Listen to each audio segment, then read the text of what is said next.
أعوذ بالله من الشيطان الرجيم. بسم الله الرحمن الرحيم. السلام عليكم ورحمة الله وبركاته.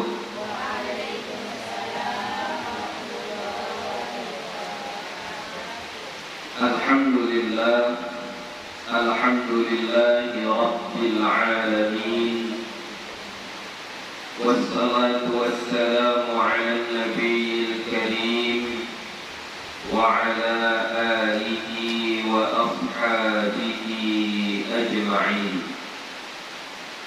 رب اشرح لي صدري ويسر لي أمري واحلل عقدة من لساني يفقه قولي. ربي يسر ولا تعسر، ربي أتمم بالخير، ولا حول ولا قوة إلا بالله العلي العظيم. Alhamdulillah, puji syukur kita kepada Allah Subhanahu wa Ta'ala. Salawat dan salam kepada Nabi Muhammad sallallahu alaihi wasallam dengan lafaz Allahumma salli wa sallim ala Sayyidina Muhammad wa ala ali Sayyidina Muhammad. InsyaAllah akan kita lanjutkan kembali pengajian kita. Yang akan datang adalah baru nahi.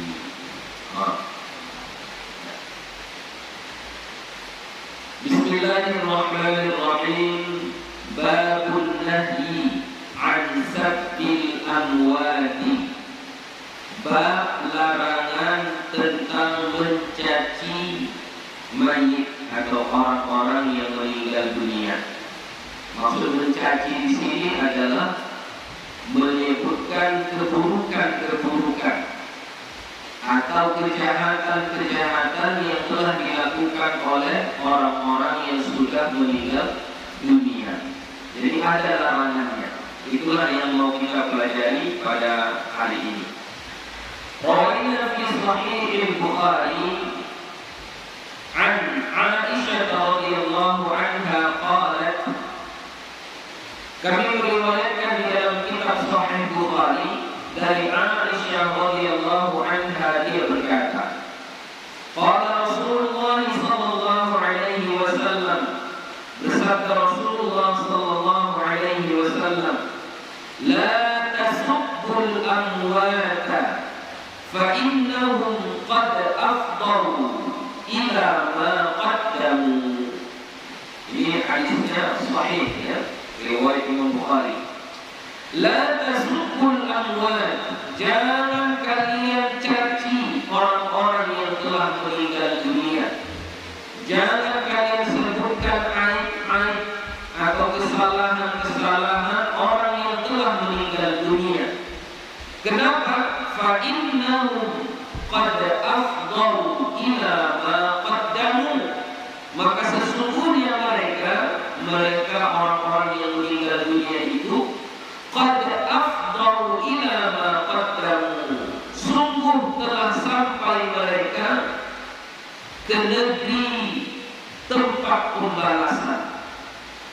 Ya, jadi maksud qad afdaru ila ma qaddamu, mereka sudah sampai ke satu tempat yang di tempat itu dibalas maqaddamu, apa yang telah mereka lakukan. Ya, jadi nggak perlu lagi kita menyebut-nyebutkan kejahatan mereka. Tidak perlu lagi kita mengungkit-ungkit kesalahan mereka, aib mereka, dosa yang mereka lakukan. Nggak perlu. Kenapa? Karena mereka sudah berada di tempat pembalasan. Jadi tidak perlu lagi diungkit-ungkit. Dibiarkanlah Allah yang membalas atas kejahatan mereka. Biarkanlah Allah yang membalas atas kemaksiatan yang selama ini mereka lakukan di dunia.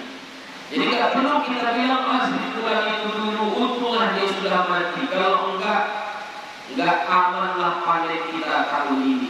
Untunglah dia sudah mati. Kalau enggak habislah proyek-proyek kita ini dimakan semua sama dia dan seterusnya. Enggak perlu kita ungkit-ungkit kesalahan orang yang sudah meninggal dunia. Warwayna fi Sunan Abi Dawud, dan kami riwayatkan di dalam kitab Sunan Abi Dawud wa Tirmidzi dan Sunan At-Tirmidzi bi isnadin dha'ifin, dengan sanad yang dhaif. Dha'afahu Tirmidzi, mendhaifkan akannya oleh Imam At-Tirmidzi.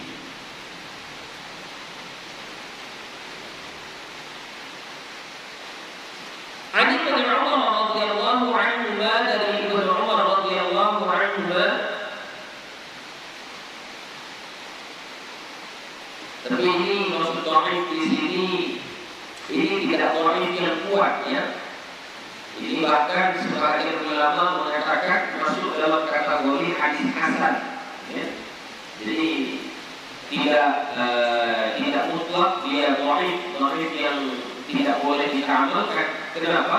Karena hampir sama dengan hadis sahih yang sebelumnya. Ya.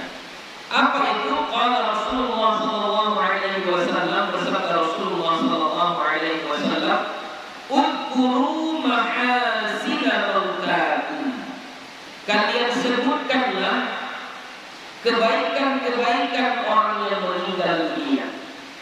Wa kuffu an masawihim, dan kalian diamkan atau kalian tutup mulut kalian tentang keburukan-keburukan mereka. Ya, jadi hampir sama hadisnya dengan hadis yang pertama tadi. Makanya hadis ini kata sebagian ulama ini hasan, ya. Bukan hadis yang dhaif. Kalau Imam Abu Dawud dia tidak mengomentari hadis ini. Jadi di dalam kitab Sunan Abi Dawud juga ada. Nah, jadi kalau di Sunan Abi Dawud, kalau tidak dikomentari hadisnya, berarti hadisnya itu baik, tidak dhaif. Ya, bahkan Imam Ibnu Hibban di dalam kitabnya Al-Mustadrak mengatakan hadis ini hadis yang sahih. Ya. Jadi kalau Imam Ibnu Hibban mengatakan hadis ini adalah hadis yang sahih. Nah, jadi intinya jangan kita terfokus kepada kata dhaifnya. Ya, hadis ini khilaf di kalangan ulama. Ada yang mengatakan hadis ini hasan, ada yang tidak mengomentari seperti Imam Abu Dawud. Ya, kalau dia tidak mengomentari berarti hadisnya baik. Bahkan Imam Ibnu Hibban mengatakan hadis ini adalah hadis yang sahih. Jadi perintah dari kita apa? Sebutkan kebaikan-kebaikan orang yang meninggal dunia. Jadi mana kebaikannya itu yang kita sebut. Ya. Oh, ini dulu guru kami.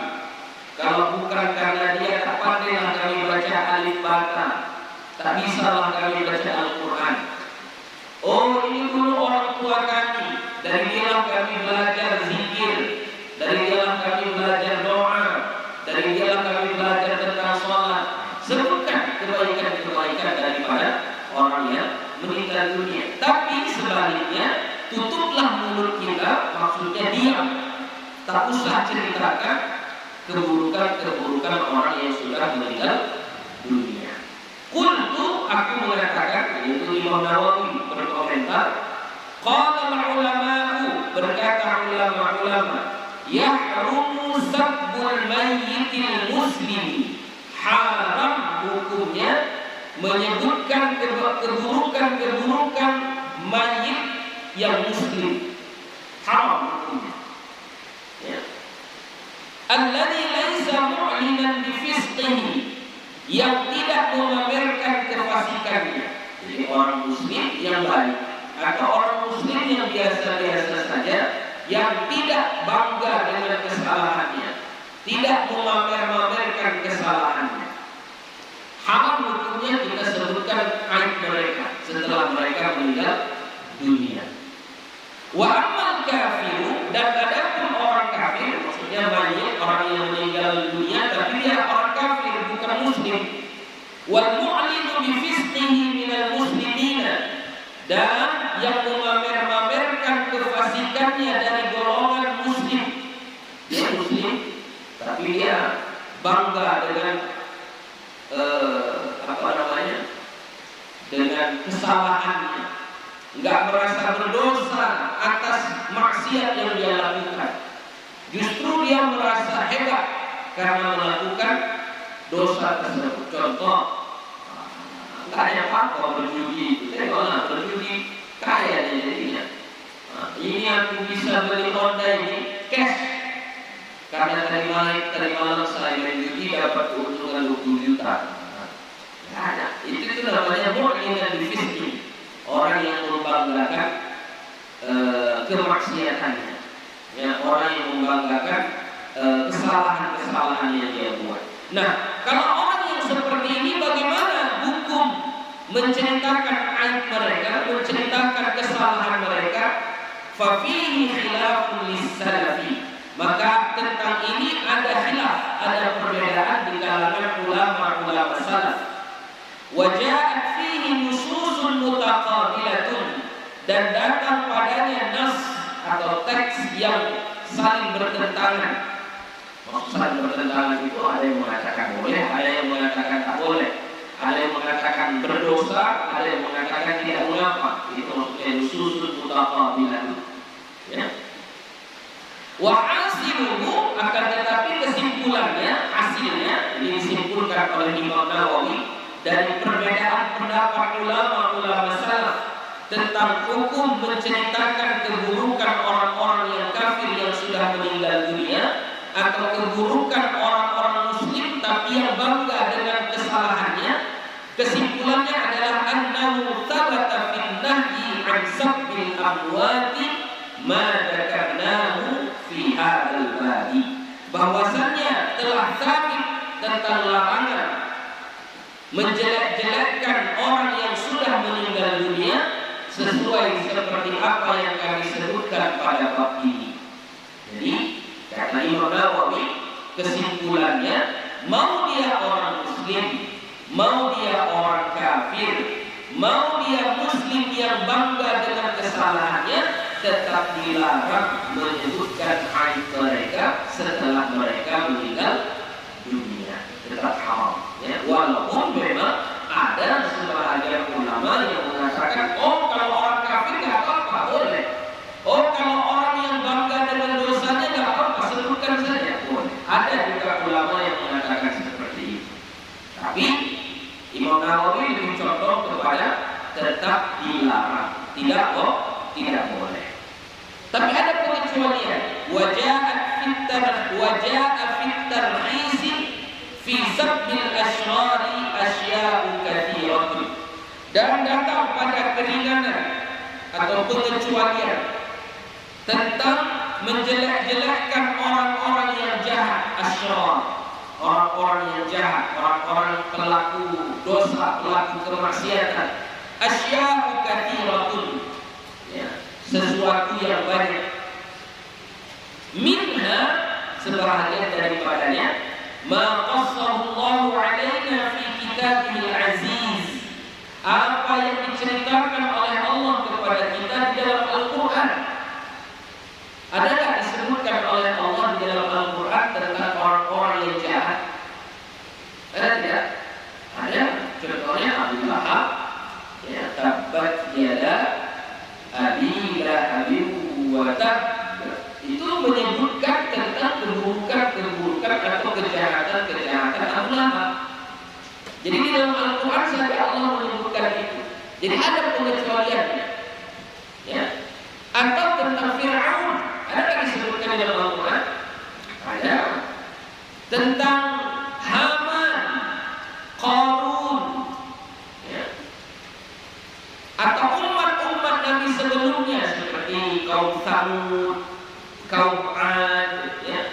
Banyak sekali bangsa-bangsa terdahulu yang diazab oleh Allah karena sebab dosa mereka.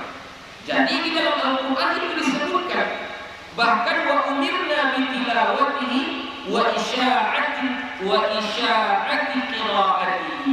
Kita diperintahkan untuk membaca ayat itu dan menghidupkan atau atau menyebarkan bacaannya, ya, biar orang semua tahu bahwasannya Fir'aun itu mati tenggelam, supaya orang tahu kalau Qarun itu tenggelam, ditelan oleh bumi karena sombongnya terhadap harta yang dia miliki, supaya orang tahu iblis itu dikeluarkan dari surga karena tidak mengikuti perintah Allah.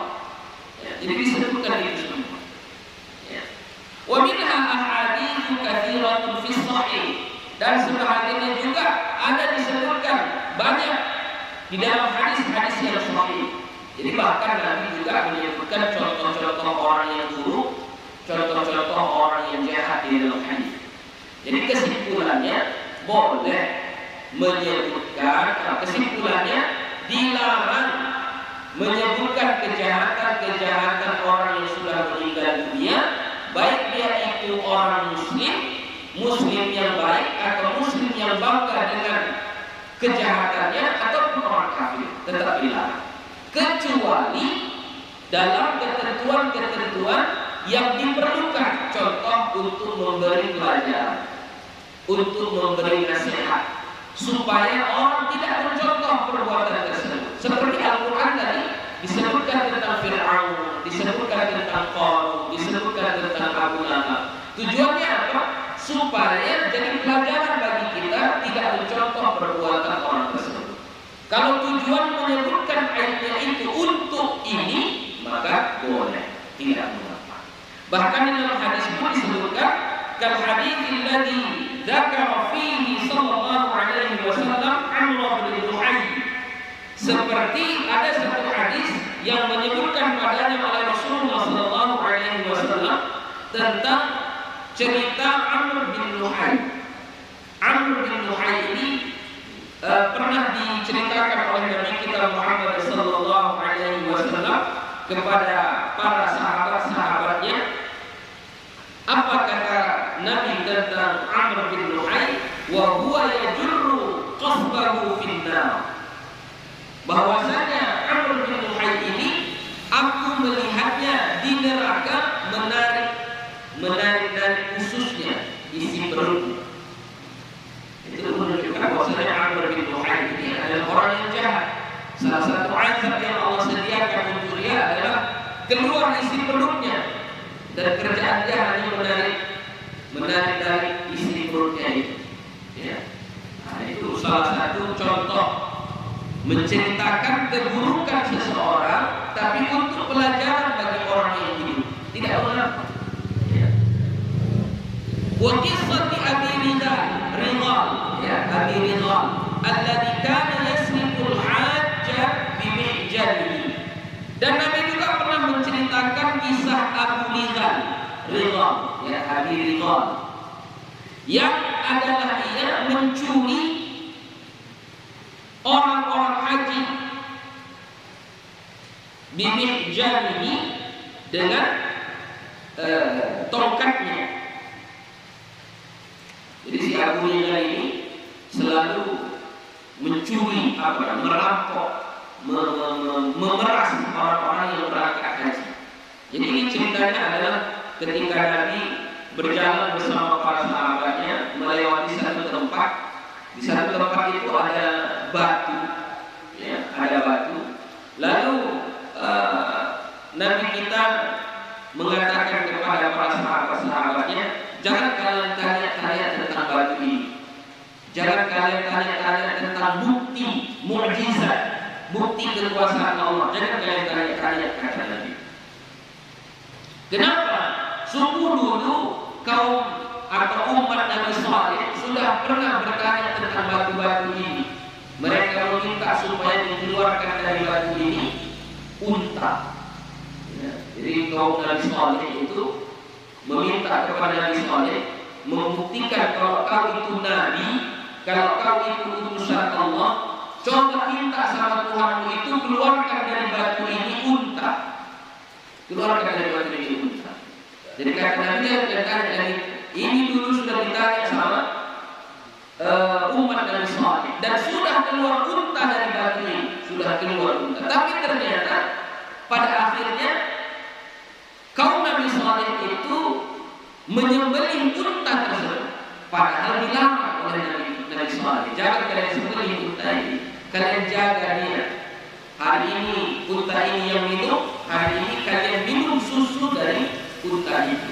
Ada peraturan dibuat oleh Nabi SAW ketika ada unta tersebut.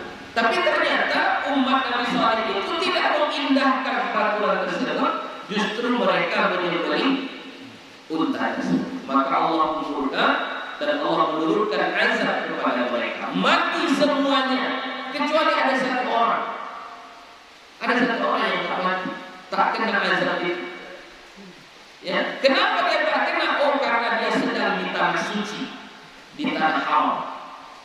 Tapi ternyata takdirnya setelah dia masuk ke tanah suci tadi, orang sudah mati semua, tinggal dia yang belum. Keluar dia dari tanah haram itu, lalu Allah menurunkan azab itu khusus untuk dia, dan dia pun mati. Ya, ditanyalah oleh sahabat, siapa itu ya Rasulullah? Siapa itu yang enggak kena azab tadi? Semua sudah mati, dia sendiri enggak, karena dia ada di tanah suci tadi. Siapa satu orang itu? Dijawab oleh Nabi kita, itulah Abu Hilal. Si Abu Hilal itulah. Ya. Kenapa dia kena juga? Sama, dia pencuri. Jadi yang selamat hanya orang-orang yang beriman bersama Nabi SAW. Selain daripada itu, semuanya mati kena azab, seperti ada suara yang keras, ya, memecahkan anak telinga, mati semuanya. Ya. Kecuali satu tadi, si Abu Hilal tadi. Ketika itu dia tidak kena azab, tidak mati, bahkan tidak mendengar suara yang begitu keras tersebut, karena dia sedang berada di tanah haram. Tapi ketika dia keluar, datang lagi suara itu dan dia pun meninggal dunia. Jadi cerita Abu Hilal diceritakan oleh Nabi kita. Enggak apa-apa. Itu untuk pelajaran bagi umat yang sekarang, bahwasanya dimanapun kita, kalau kita sudah buat dosa, akan ada efeknya kepada kita. Walaupun saatnya terlambat, yang lain semua sudah mati, tapi dia belum, karena berketepatan di tempat yang diberkahi, tempat yang dimuliakan. Tapi ketika dia keluar dari situ, langsung Allah memberikan azab pula kepada dia. Ya. Wa qissati Ibnu Jud'an, dan Nabi juga pernah menceritakan tentang Ibnu Jud'an. Ya. Ini Ibnu Jud'an ini adalah hubungan darah, ya, keluarga dari Aisyah, istri Nabi. Ya. Tapi berkaitan dengan ayahnya ayah Aisyah. Yaitu siapa ayah Aisyah? Abu Bakar As-Siddiq. Ya. Jadi dia punya sepupu, dia punya saudara yang bernama Ibnu Jud'an. Jadi Ibnu Jud'an ini, ya, jadi Ibnu Jud'an ini tidak terlalu jahat, ya, tidak terlalu buruk. Ibnu Jud'an justru dia terkenal di zaman jahiliyah dulu, terkenal dengan orang yang dermawan, suka membantu, suka memberi makan. Bahkan Ibnu Jud'an membuat apa namanya, kuali atau periuk yang tinggi, yang besar. Saking besarnya periuk tadi, saking besarnya kuali tadi, untuk naik ke atas itu harus pakai tangga. Coba bayangkan besarnya kuali tadi.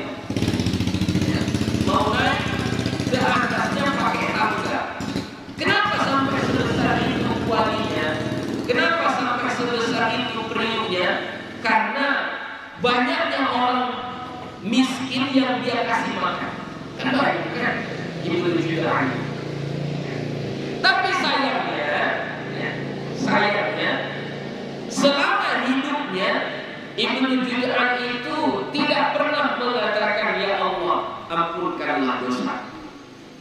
Seumur hidup enggak pernah dia mengatakan, Rabbi ighfirli khati'ati. Ya Allah, ampunkanlah dosaku, ampunlah kesalahanku. Yaumaddin, pada hari akhirat. Di hari akhirat nanti ampunkanlah dosaku. Enggak pernah dia mengucapkan itu. Ya. Maka ketika sahabat bertanya kepada Nabi, ya Rasulullah, apakah Ibnu Jud'an ini nanti masuk surga? Kata Nabi juga. Jadi tidak bermanfaat dia memberi makan orang banyak tadi, tidak bermanfaat katanya. Tidak ada manfaatnya baginya. Kenapa? Karena dia tidak pernah mengatakan ya Allah ampunkanlah dosa.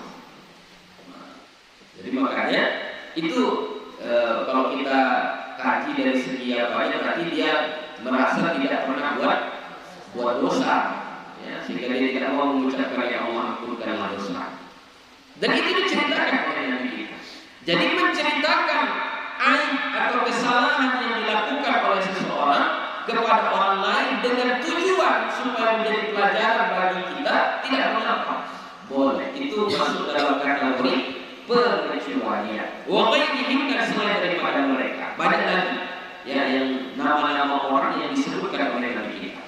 Wa min al-hadits as-sahih alladhi qaddamnahu, dari antaranya adalah hadis yang sahih yang telah kami kemukakan. Lamma marrat janazatun fa'atnau 'alaiha syarran falam yunkir 'alaihim an-nabiy sallallahu alaihi wasallam bal qala wajabat. Dan termasuk juga ada hadis yang sudah kita baca di awal kemarin, ya, tentang ada jenazah yang dibawa lewat di depan Nabi, kemudian ada orang mengatakan ini jahat, syarran, fa'atnau alaihim syarran. Mereka mengatakan ini jenazah ini orang jahat ini, orang tak baik ini. Falam yunkir alaihim nabi, dan Nabi tidak mengingkarinya. Jadi Nabi bilang iya. Bahkan Nabi mengatakan wajibat dia menerima akibat dari kejahatan tersebut. Jadi banyak sekali hadis yang menceritakan tentang Nabi pun pernah menyebutkan keburukan orang yang telah meninggal dunia. Tapi bukan hanya sekedar menggosip, bukan hanya sekedar menceritakan, tapi tujuannya adalah untuk pelajaran bagi kita yang masih hidup di dunia ini. Wakhtalafa al-ulama fi jam'i baina hadhihi an-nusus 'ala aqwalih, dan berbeda pendapat ulama tentang mengumpulkan di antara nas-nas ini semuanya atas beberapa pendapat. As-sahhuha wa azharuha, yang paling sahihnya, yang paling benarnya adalah anna amwatal kuffari yajuzu dzikru masawihim, bahwasanya orang-orang meninggal dari golongan orang-orang kafir boleh menyebutkan keburukan mereka. Jadi kalau orang yang kafir boleh menyebutkan keburukan mereka.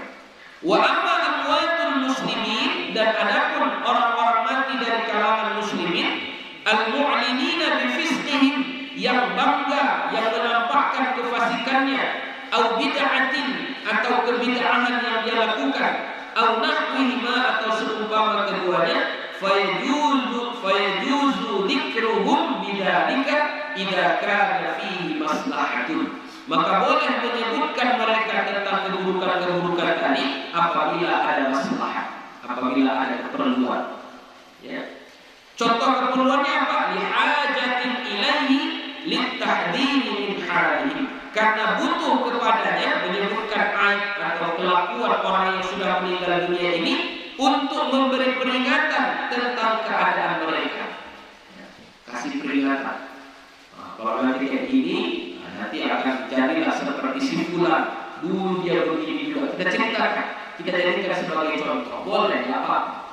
Wa tamfiri min qabuli ma qaluhu, supaya menolak atau lari dari penerimaan apa yang mereka ucapkan. Terkadang kan orang-orang yang jahat ini, orang-orang yang maksiat ini, ada ucapan-ucapan yang mereka ucapkan selama mereka hidup di dunia, lalu ada yang memegang itu. Ya, lalu ada yang memegang itu. Jadi justru kita seharusnya, misalnya begini kan, tadi contoh ada orang yang mengatakan, udah nggak usah takut main judi, bisa kita kaya dari judi. Saya sudah buktikan, saya kaya dari judi. Tidak ada azab yang datang kepada saya. Ada ucapan-ucapan seperti itu yang mungkin dipegang oleh sebagian orang. Akhirnya dia pun mencontoh dia. Ya, mencontoh akhirnya dia pun berjudi, dia pun apa. Nah, untuk menyadarkan mereka supaya tidak menerima ucapan orang jahat ini, boleh kita sebutkan nanti Allah, walaupun kaya mati juga ya. Setelah dia mati kan seolah-olah hartanya habis diperebutkan, bukan menjadi berkah bagi keluarganya, justru jadi saling bunuh-bunuhan keluarganya. Misalnya kita sebutkan aibnya, tidak apa, tapi untuk apa? Supaya orang tidak mau menerima ucapan-ucapan mereka. Wa iqtida'i bihim fima fa'alu, atau mencontoh mereka atas perbuatan mereka. Ya. Jadi supaya orang jangan mau mencontoh perbuatan mereka. Wa illam takun hajatun lam yajuz. Kalau nggak ada hajat, nggak ada keperluan, tak boleh. Ya, kalau nggak ada keperluannya, nggak boleh menyebutkan aib orang-orang yang meninggal dunia yang dari golongan kaum muslimin.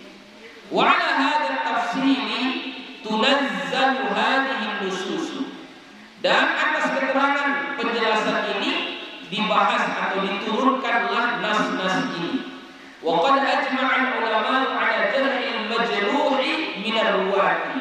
Dan sungguh telah sepakat ulama atas kebolehan menyebutkan aib perawi, jarhil majruh min ar-ruwat, menyebutkan aib perawi hadis. Jadi ulama kita biasa menyebutkan kenapa hadis ini dhaif. Nanti ulama akan mengatakan karena dia pendusta, karena rawi yang ini pendusta, disebutkan itu pendusta. Kenapa hadis ini maudhu'?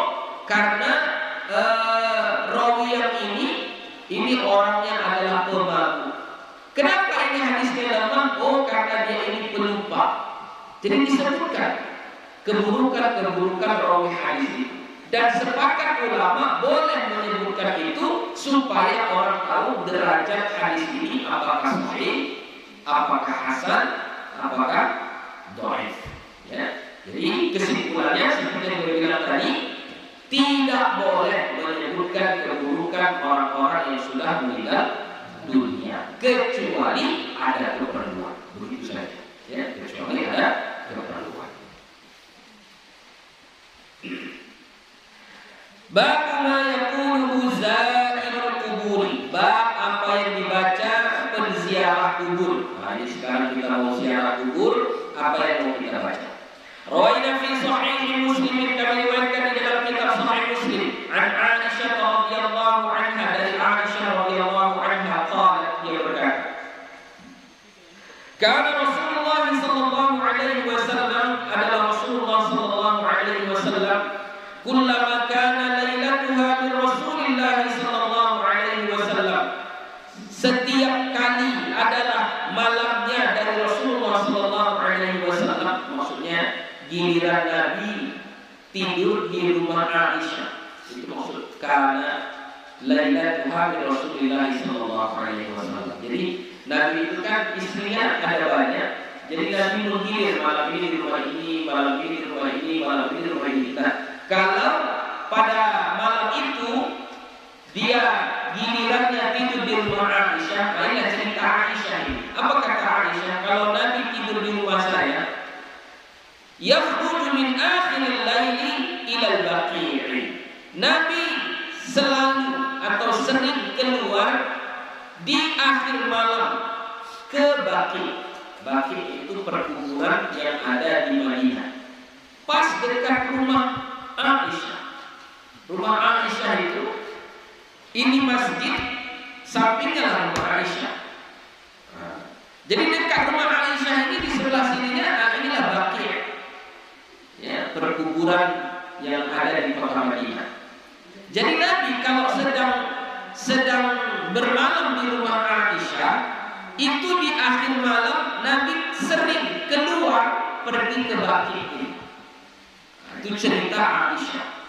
Fayaqulu, ngapain Nabi kita di Baqi' itu? Nabi membaca. Setiap Nabi pergi ke Baqi', Nabi membaca, Assalamu alaikum dar qaumin mu'minin wa atakum ma tu'adun ghadan mu'ajjalun wa inna insya'allahu bikum lahiqun.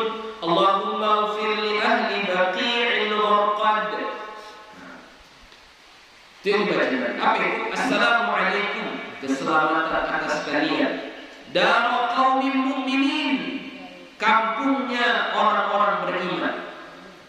Wa atakum ma tu'adun, dan telah datang kepada kalian apa yang dijanjikan. Maksudnya kalau kalian sholat, kalian puasa, kalian baca Quran, kalian jadi orang baik, sudah datang kepada kalian sesuai dengan yang dijanjikan itu, maka kuburan kalian akan menjadi satu taman daripada taman surga. Nah, itu maksudnya ataku ma tu'adun. Udah datang kepada kalian apa yang dijanjikan. Ghadan mu'ajjalun, besok akan disegerakan. Gak usah takut, hari kiamat nanti akan datang. Setelah hari kiamat nanti baru kalian akan betul-betul masuk ke dalam surga. Wa inna insya'allahu bikum lahiqun, dan sesungguhnya kami insya'allah kepada kalian akan mengiringi, akan menyusul. Jadi kami pun yang di dunia ini sebentar lagi akan menyusul, akan masuk juga ke dalam kubur sama kayak kalian. Allahumma ighfir li ahli baqi'il gharqad, ya Allah ampunkanlah bagi orang-orang yang dikuburkan di Baqi'il Gharqad. Itu yang dibaca Nabi saat datang ke perkuburan. Nah, jadi kita pun begitu juga maunya. Datang ke perkuburan, baca assalamualaikum. Ya, sekurang-kurangnya ucapkan salam. Ya. Warwayna fi sahih Muslim, dan kami riwayatkan di dalam kitab Sahih Muslim an Aisyah, dari Aisyah juga, annaha qalat, bahwasanya dia berkata, kaifa aqulu ya Rasulullah. Ini ceritanya Aisyah bertanya kepada Rasulullah, ya Rasulullah, aku mau ziarah ke Baqi', aku mau pergi ke Baqi', apa yang aku baca ya Rasulullah?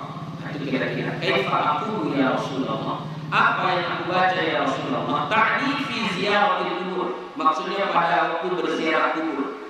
Qala, Nabi bersabda, quli, katakanlah atau bacalah, assalamu ala ahli diyar minal mu'minina wal muslimin, wa yarhamullahu al-mustaqdimina minkum wa minna wal mustakhirin, wa inna insya'allahu bikum lahiqun. Ya, hampir sama.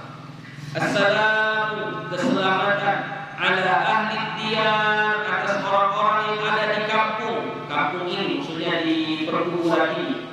Minal mu'minina wal muslimin, dari orang-orang mukmin dan orang-orang muslim. Wa yarhamullahu al-mustaqdimina minkum, semoga Allah merahmati orang-orang yang terdahulu dari kamu.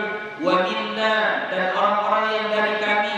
Wal mustakhirin, dan orang-orang yang datang kemudian, maksudnya orang yang dahulu dan orang yang sekarang. Wa inna insya'allahu bikum lahiqun, dan sesungguhnya kami insya'allah akan menyusul kalian. Ya, hampir sama. Ya, intinya satu, ucapan salam. Kedua, mengatakan bahwa doa, ya, doa ini doa, ya Allah beri rahmat kepada mereka. Kalau yang pertama tadi, ampunkan mereka. Baru ketiga, ucapan bahwasanya kami pun akan menyusul. Ya. Wa inna insya'allahu bikum lahiqun. Ya. Ucapan bahwasanya kita nanti pun menyusul juga. Ya, menyusul juga. Ya. Wa rawaina bil asanid sahihati fi sunan Abi Dawud wa Nasa'i wa Ibnu Majah, dan kami riwayatkan dalam sanad-sanad yang sahih pada kitab Sunan Abi Dawud dan Sunan An-Nasa'i dan Sunan Ibnu Majah, an Abi Hurairah radhiyallahu anhu, dari Abu Hurairah radhiyallahu anhu, anna Rasulullah sallallahu alaihi wasallam, bahwasanya Rasulullah sallallahu alaihi wasallam kharaja ila al-maqbarati, keluar menuju perkuburan. Faqala, maka beliau membaca, assalamu alaikum dara qaumin mu'minin, wa inna insya'allahu bikum lahiqun. Sama ya, keselamatan atas kalian wahai penghuni negeri orang-orang beriman, dan insyaallah kami akan menyusul kalian. Sama ya. Warayna fi kitab At-Tirmidzi, dan kami riwayatkan dalam kitab At-Tirmidzi, an Ibnu Abbas radhiyallahu anhu, dari Ibnu Abbas radhiyallahu anhu, qala, dia berkata, marra Rasulullah sallallahu alaihi wasallam bi kuburil Madinah, Nabi pernah melewati atau lewat dari kubur Madinah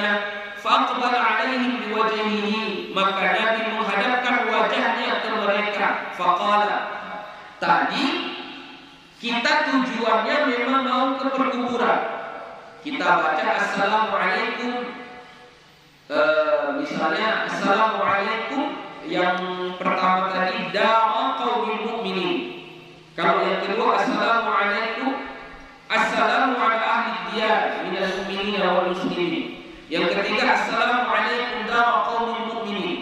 Jadi ini memang tujuannya mau ke perkuburan. Kalau yang ini enggak, ini tujuannya enggak mau ke perkuburan, hanya melewati. Misal kalau kita sekarang ini nak poli kemana tuh, nak poli kasih, kan melewati perkuburan, kan melewati jiran, atau sawahnya di dunia lewat jalan itu kan melewati perkuburan. Jadi contohnya ini Nabi pernah begitu melewati kuburan di Madinah, lalu Nabi faqala alaihi biwajhihi, misalnya ikut jalan, ikut jiran. Jadi Nabi ketika lewat di situ Nabi berhenti dan menghadapkan wajahnya ke perkuburan tadi. Lalu apa yang dibaca Nabi? Assalamualaikum ya ahlal kubur. Ini yang biasa dibaca. Ya. Assalamualaikum ya ahlal kubur. Keselamatan atas kalian wahai penghuni kubur. Yaghfirullahu lana wa lakum. Semoga Allah mengampuni kalian dan kami.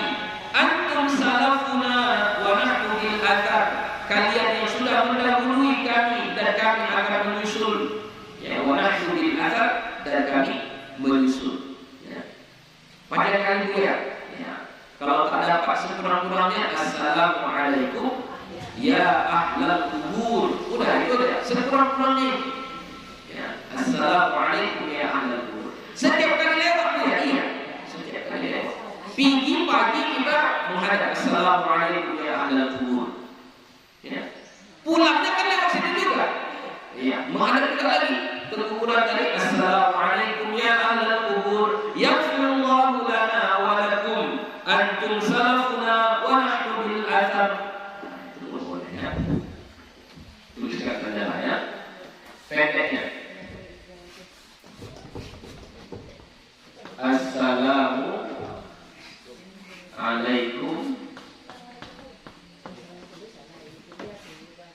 ya ahlal kubur.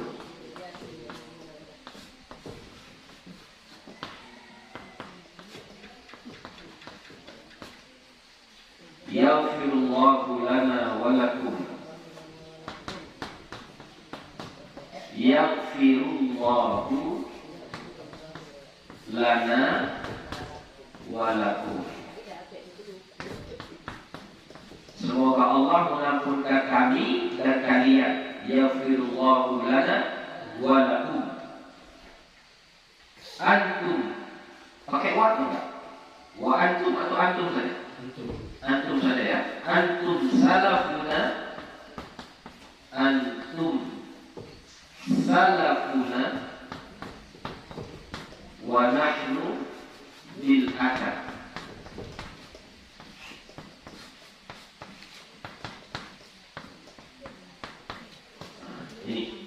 Assalamualaikum ya ahlal kubur.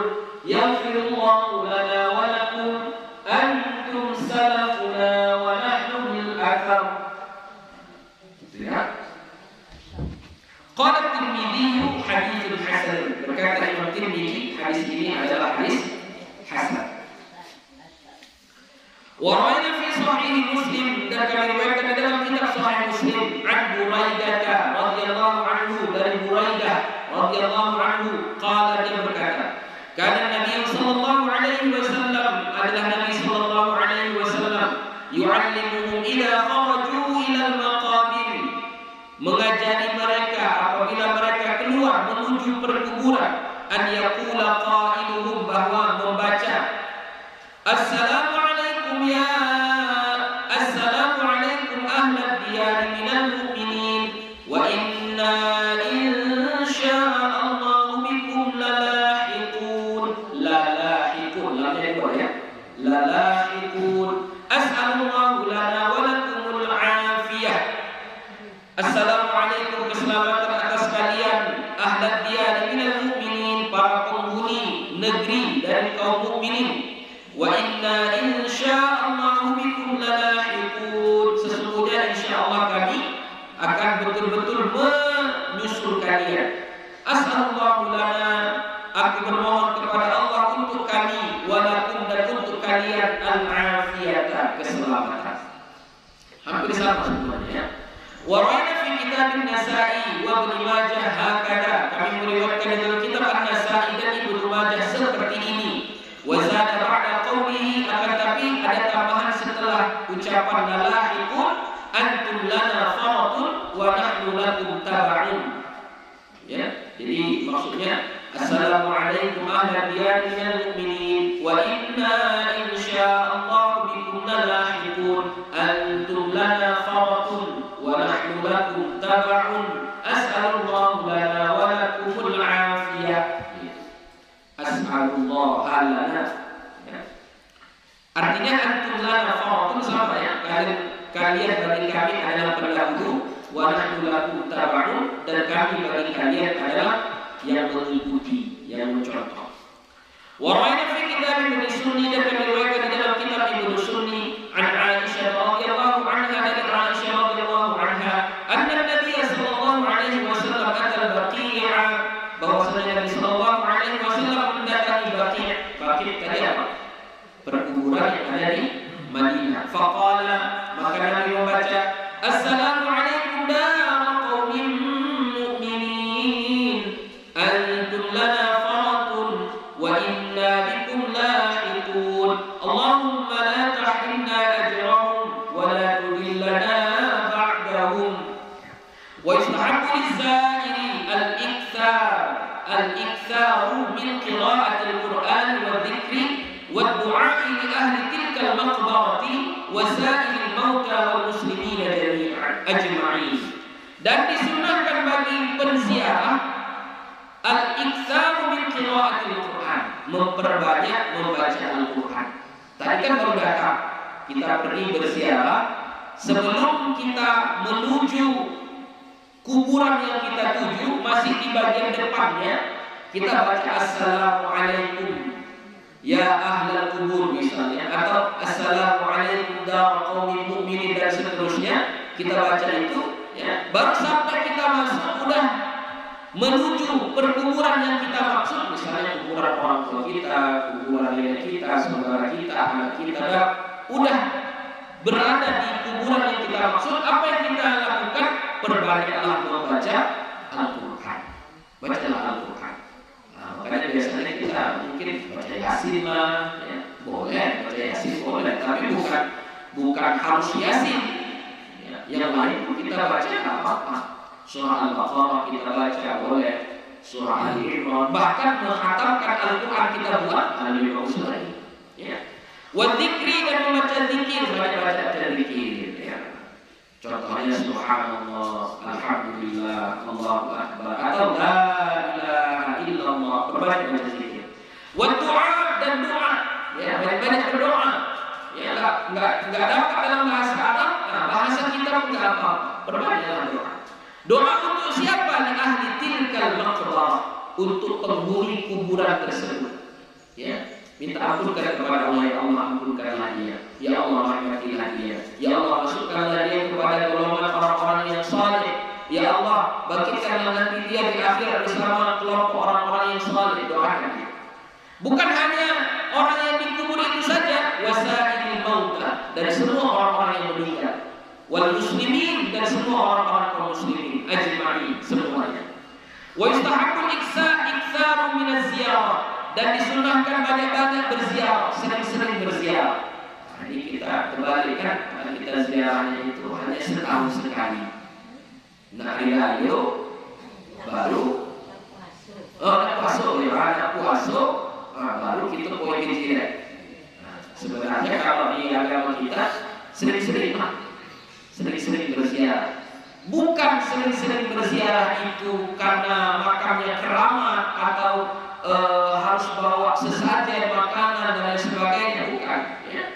Salah satu fungsi dari ziarah itu, satu, mengingatkan kita akan kematian, supaya kita ingat, oh nanti pada saatnya giliran saya pula nanti yang ada di sini, ya. Kedua, ya, berdoa, walaupun memang doa dan membaca Al-Quran itu sekiranya kita baca dari rumah pun sampai juga, ya. kita baca dari pinggir kuburannya, mau kita baca dari rumah, sampai atau tidak? Sampai, tetap sampai, nggak ada bedanya. Ya. Tapi kalau kita berziarah, datang ke situ, maka kita mengamalkan salah satu sunnah Nabi, yaitu untuk mengingatkan kita kepada kematian. Yang kedua, ada peluang kita untuk membaca salah satu ajaran Nabi, yaitu Assalamualaikum darul qaumin mu'minin dan seterusnya. Ya, kalau dari rumah nggak bisa. Kalau dari rumah kita baca itu nggak boleh. Ya, harus ada di depan perkuburan baru kita baca Assalamualaikum darul qaumin mu'minin antum lana fardun atau yang lainnya semuanya harus dibaca ketika kita menuju perkuburan. Wa an yukthira wuqufa 'inda quburi ahli khairi wal fadli. Nah, ini juga satu. Dan bahwa perbanyaklah berdiri atau hadir atau datang di sisi kubur-kubur orang-orang yang baik dan mulia. Nah, itu kalau kita dulu waktu di pesantren itu kita sering ziarah ke makam-makam ulama. Pergi kita ke makam guru-guru kita, pergi kita ke makam syekh, ya. Sering-sering datang ke sana, sering-sering datang ke sana. Ya.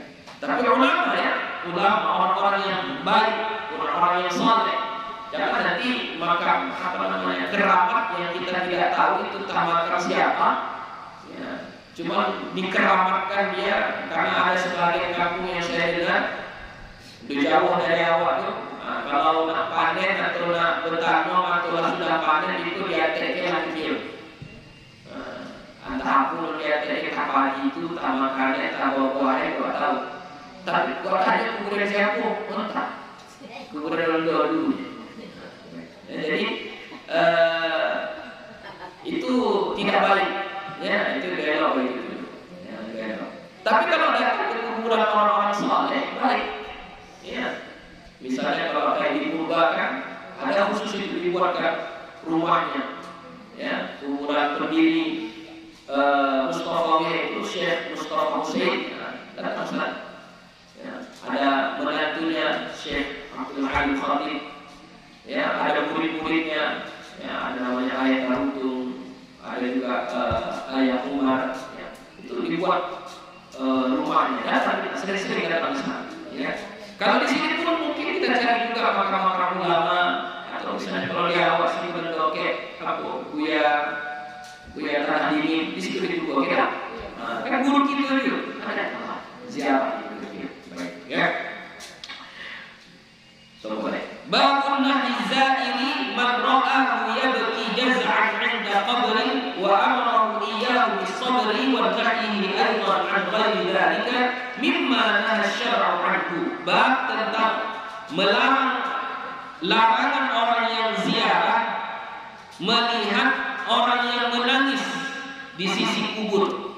Jadi kalau lagi orang menangis, pas kita pergi berziarah, ada orang menangis di tepi kubur itu, di samping kuburan itu, kita disuruh melarangnya, jangan menangis. Wa amruhu iyyahu bis-sabri, dan memerintahkannya untuk sabar.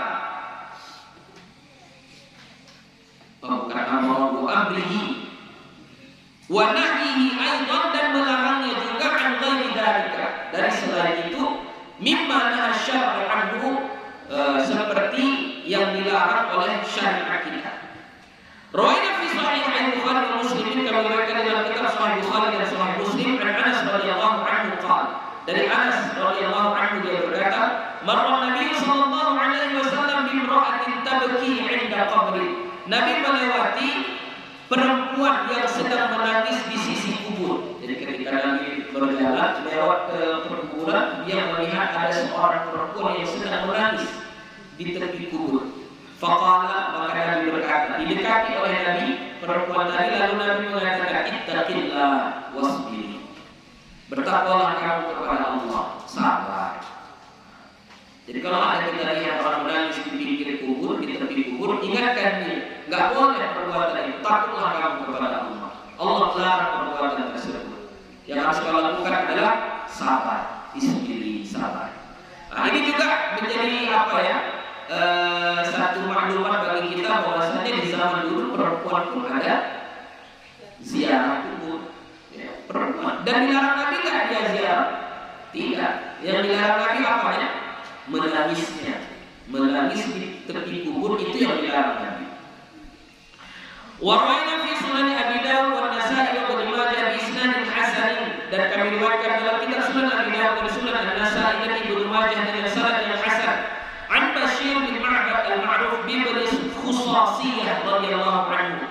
Dari Bashir bin Ma'bad al-Ma'ruf yang dikenal atau yang lebih dikenal dengan sebutan Ibnu Khusasiyah radhiyallahu anhu. Qala, dia berkata, "Bainama ana umashin Nabiy sallallahu alaihi wasallam nazara fa idza rajulun yamshi bainal qubur alaihi ma'lani." Ini perlu juga kita perhatikan ya.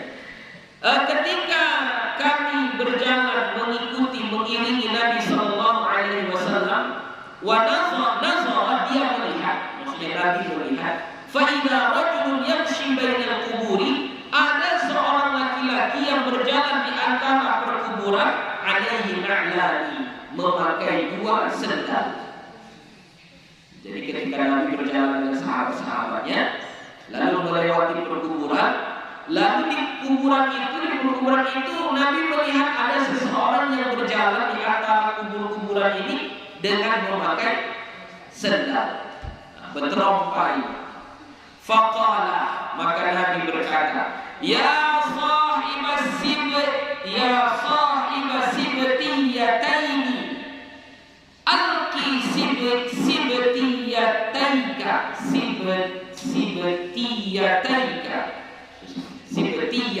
Sibtiyah itu apa ya? Terompa. Ya, terompa. Sibtiyah itu artinya terompa. Jadi kata Nabi, ya sahibas sibtiyataini, wahai orang yang memakai dua sendal, wahai orang yang memakai terompa, alqi sibtiyataika, buka kedua sendal. Buka kedua sendal. Jadi ketika Nabi lewat di perkuburan itu, dia nampak ada orang jalan di antara kuburan-kuburan itu pakai sendal.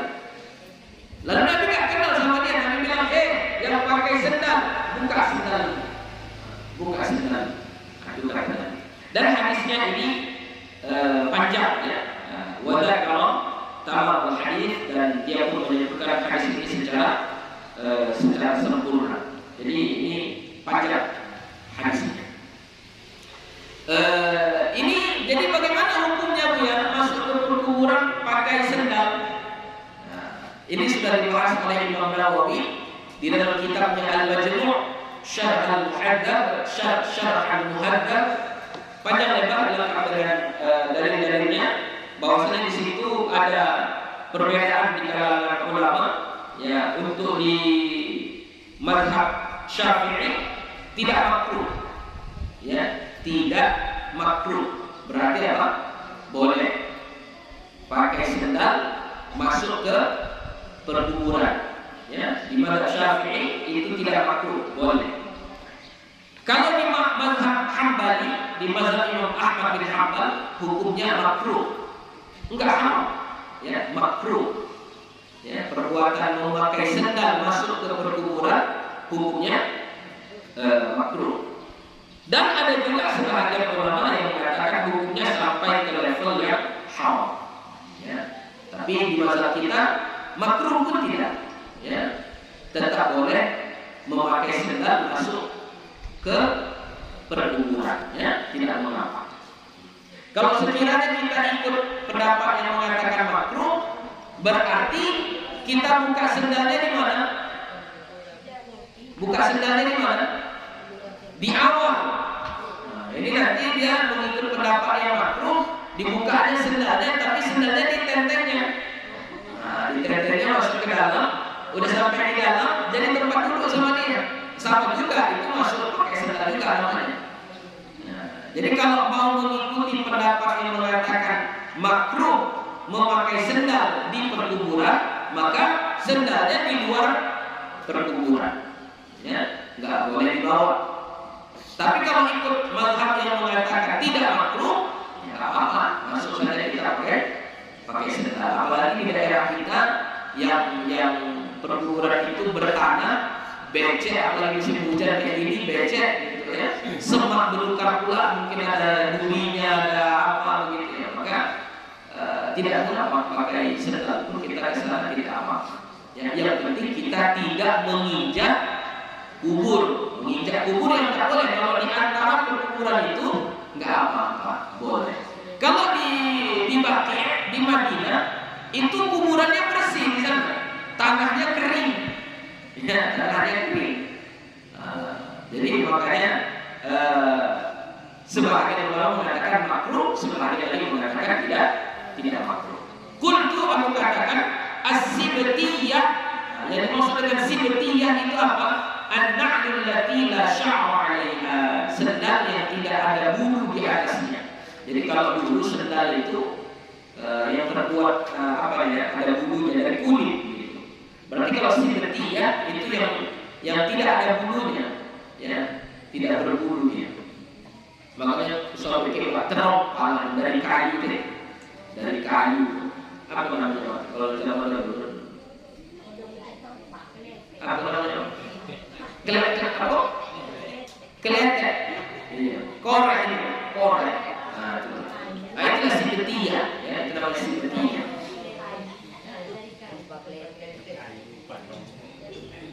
Wahya bikasri sinil muhmalah wa iskanil ba'il muwahhadah. Cara membacanya dengan mengkasrahkan sin yang tidak bertitik, as-sin, ya. Wa iskanil ba'il muwahhadah, dan mensukunkan huruf ba yang bertitik satu, as-sib, ya. Itu cara bacanya, as-sibtiyah. Wa qad ajma'atil ummatu 'ala wujubil amri bil ma'ruf wa nahyi 'anil munkar, dan sepakat ulama bahwasanya wajib amar ma'ruf dan nahi munkar. Wa dalailuhu fil kitab wa sunnah masyhurah, dan dalil-dalilnya di dalam Al-Qur'an dan Sunnah masyhurah, ya, masyhur banyak. Wallahu a'lam, dan Allah a'lam. Satu kali babul buka wal khaufi 'inda al-wurud bi qubur adh-dhalimin wa bi musarihihim wa izhar al-iftiqar ila Allah Ta'ala wa at-tahdhir min al-ghaflati 'an dhalika. Bab menangis dan takut ketika melewati kuburan orang-orang yang zalim. Wa bi musarihihim wa izhar al-iftiqar ila Allah Ta'ala, dan membenci perbuatan mereka dan menampakkan pengharapan kita kepada Allah, dan tahdzir, memperingati, mengingatkan, ya, menegaskan tentang bahaya lalai, ya, tentang bahaya lalai. Min ghaflat, dari kelalaian daripada itu. Ini maksudnya bab tentang kita melewati perkuburan yang kuburan itu adalah kuburan orang-orang yang zalim. Ya, kalau misalnya di zaman dulu, ya, di zaman dulu ada satu kaum yang diazab oleh Allah karena melawan nabinya, maka tempat itu menjadi kuburan mereka, ya, menjadi kuburan mereka.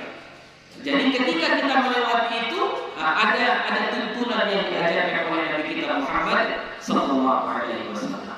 Rawaina fi sahih al-Bukhari, kami riwayatkan di dalam kitab Sahih Bukhari, an Ibnu Umar radhiyallahu anhu, dari Ibnu Umar radhiyallahu anhu, anna Rasulullah sallallahu alaihi wasallam qala li ashabihi, bahwasanya Nabi Rasulullah sallallahu alaihi wasallam bersabda kepada para sahabat-sahabatnya, yakni lamma wasalul hijrah, maksudnya ketika mereka sampai ke al-hijrah, dia Thamud, negerinya kaum Thamud. Kampungnya kaum Thamud ini sama juga. Kaum Thamud ini adalah kaum yang dibinasakan oleh Allah. Apa kata Nabi kepada sahabat-sahabatnya? La tadkhulu ala haula'il mu'adzabin illa an takunu bakina. Jangan kalian masuk ke perkuburan orang-orang yang diazab ini. Ya, jadi kaum Thamud itu diazab oleh Allah, tenggelam, terkubur di situ.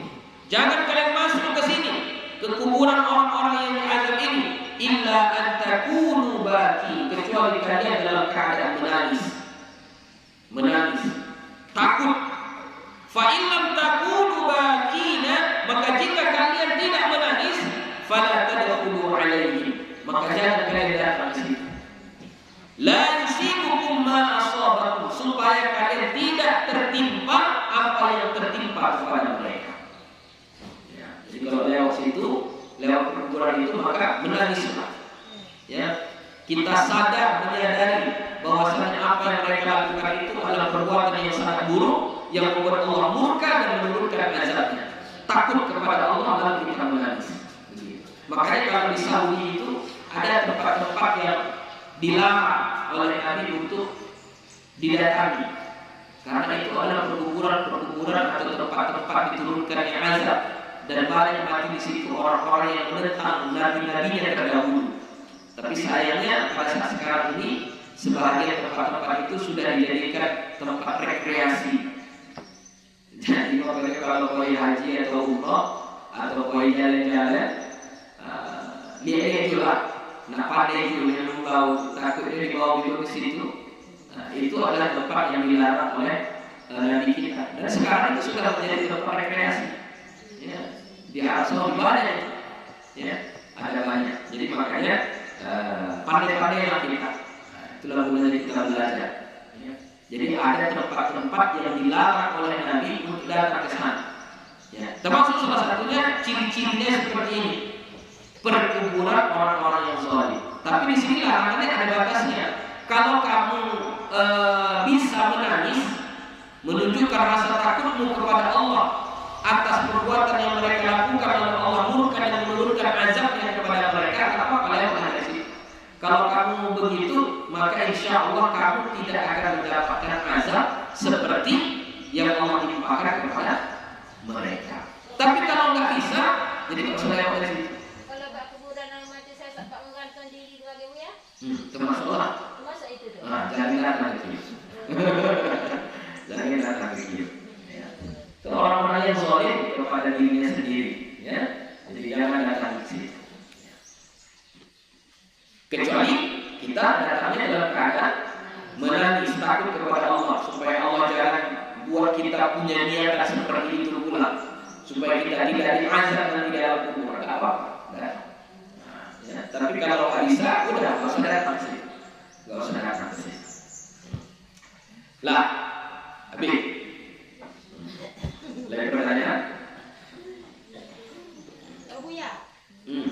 Umpau terompak kok jangan saji itu kan dulu kan aku yang sawi itu mulia. Kan memang itu mulia kan? Jonjangnya untuk terasnya. Kalau jonjang itu di luar masjid. Iya. Kalau teras masjid, kalau teras masjid itu digunakan untuk sholat, berarti itu masuk dalam bahagian masjid. Maka tidak boleh membawa sendal ke teras tersebut. Tapi kalau terasnya itu tidak digunakan untuk sholat, maka tidak mengapa. Nah, kalau tidak digunakan untuk sholat, tapi kalau digunakan untuk sholat, maka tidak boleh. Ya, tidak boleh. Itu saja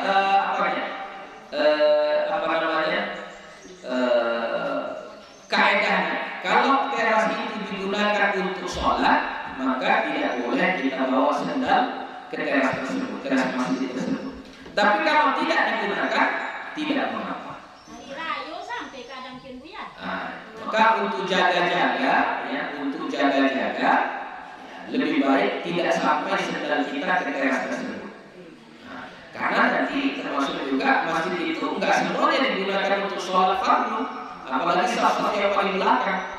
Kan digunakan untuk sholat fardu itu kan. Paling orang sholat fardu satu saf aja, dua saf aja, saf yang sisanya itu kan digunakan, kan begitu. Apakah boleh ke situ kita bawa sendal? Tidak boleh, tetap tidak boleh. Jadi untuk jaga-jaga, walaupun teras itu tidak biasa digunakan untuk sholat, hanya digunakan saat momen-momen tertentu, yaitu misalnya sholat hari raya, karena tidak muat, maka sampailah ke teras. Ya, jadi untuk jaga-jaga menghormati masjid, ya nggak usah malah kita naikkan sendal sampai ke teras masjid. Biasanya kalau kita lihat di masjid perkotaan itu di terasnya sudah dibuat batas suci, maksudnya nggak boleh naik di situ sendal. Ya, itu lebih aman, lebih baik, ya, lebih baik seperti itu. Ya, boleh. Ada lagi?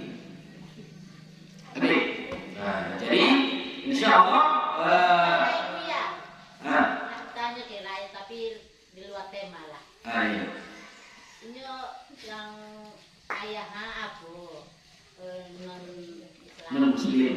Muslim. Jadi anaknya dimasukkan pesantren, hati pedusi, istri pun Islam. Mana tuh apakah anakku jadi soleh-solehah pahala aku dapat je loh sang ayah itu?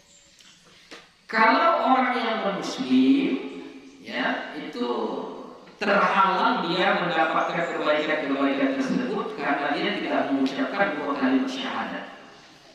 Jadi terhalang. Itu secara hukum zahirnya begitu.